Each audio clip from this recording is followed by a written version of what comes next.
Dumelang. My name is Tato Sikwane, DJ Fresh, if you will.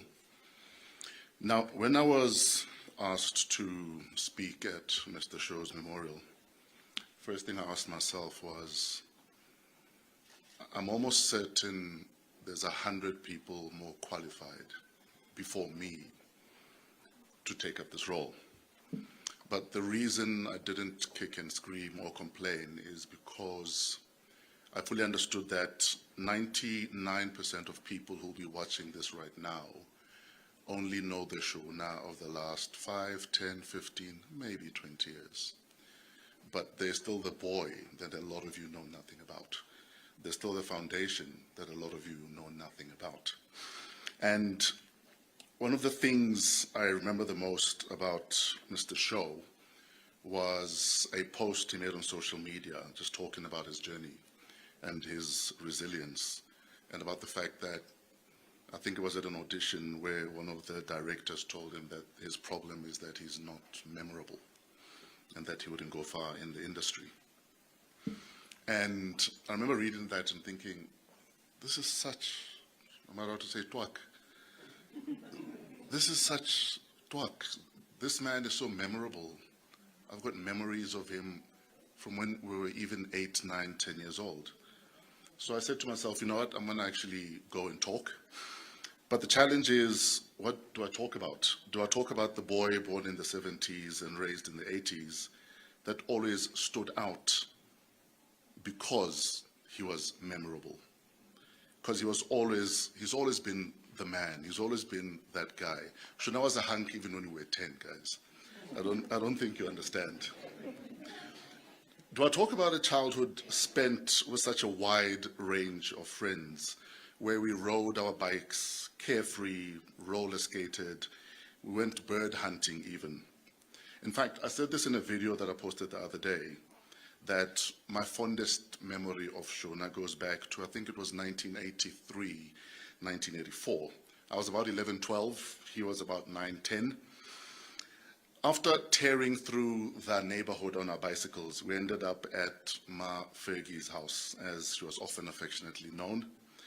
And I say Ma Fergie's house because, as you all know, mothers run the house. And for those of you that don't know, Ma Fergie made the best magwinya, fat cakes, in all of Gaborone. If you want to fight me about it, I'm at the zone. We can meet outside after this. And I remember this day where we were, so behind the Ferguson house, there was like a bush where we always either played or we went bird hunting or, you know, we just got up to stuff kids got up to. And on that day, we had our pellet guns and we were target shooting. And I remember hitting a coin with my pellet gun. And I've never forgotten the animated, because Shona was younger than most of us in that crew. I'll never forget the animated look on his face at the fact that he's like, choo, choo, choo, choo, choo, choo. Oh, blind, you know? And for me, that is how memorable he is. Even something as small as that, where we're target practicing with our pellet guns, I've never forgotten about. Do I talk about how much watching movies was a huge thing in Ma Fergie's house?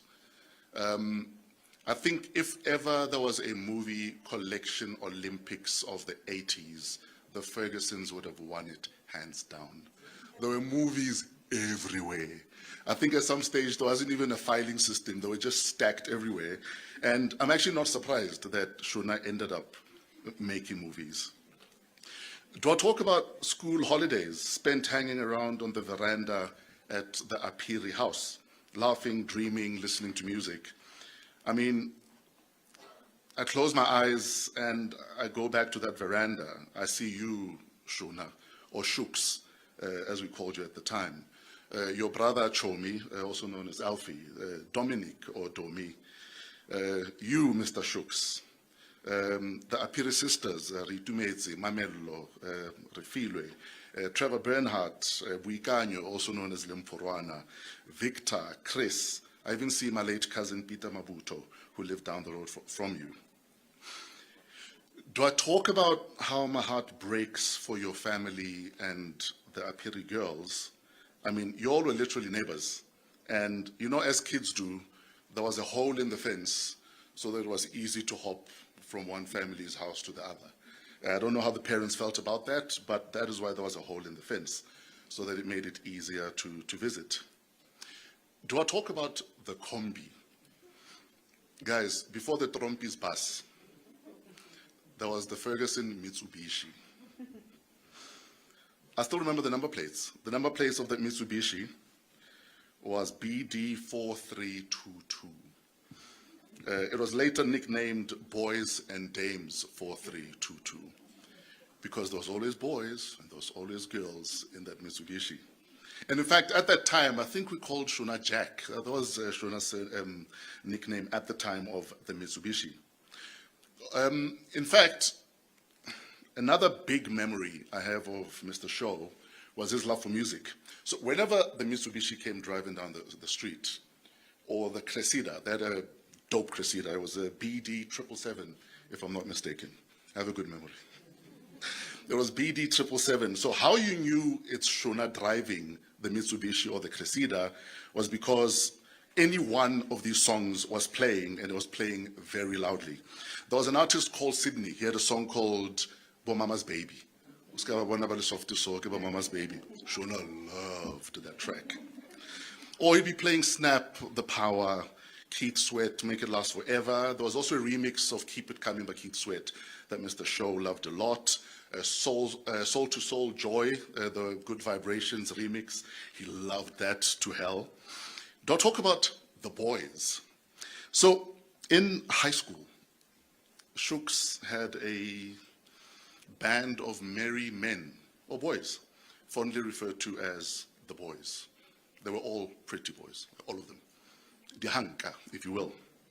And girls loved them, guys wished they were them, and they were always dressed to the nines, like they were always dressed to the nines. Back then it was baggy pants because it was acceptable to wear pants that baggy. And despite how good they all looked, Shona always stood out. Shona was always memorable. Shona was always that guy, even amongst the boys. In fact, I'd like to say to Presley, Mudise, Kaho, Khosi, Blackie, I think Shona's gone forward to make sure you guys get VIP seating when we eventually all get to heaven. Do I talk about Yam Jam effects and the events that Mike Mpeo used to put together? So Yam Jam effects would always book me. I was at university at the time for my sins. And Shona was good friends with Mike. And they were always the party. I mean, it was Mike's event, but Shona was always the party. Shona loved to dance. At least that's what we called it at the time. And I've never forgotten any of those events. There's so much we can say about Shona, his friends, his influence, etc. But what's important is for us to celebrate his life, because to him, life was a celebration. Shona was life, and therefore let's forever celebrate the life that Shona was. In fact, it's been such a heavy week. When we lost Mr. Shooks, Jack, we were already mourning 6 other people that we all grew up with or went to school with.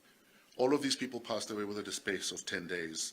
So rest in peace to Arnold Mdluli, Heather Muir, Dick Mading, Kamanyani Pilani, Witumelo Komanyani, and my cousin Florence Lecha.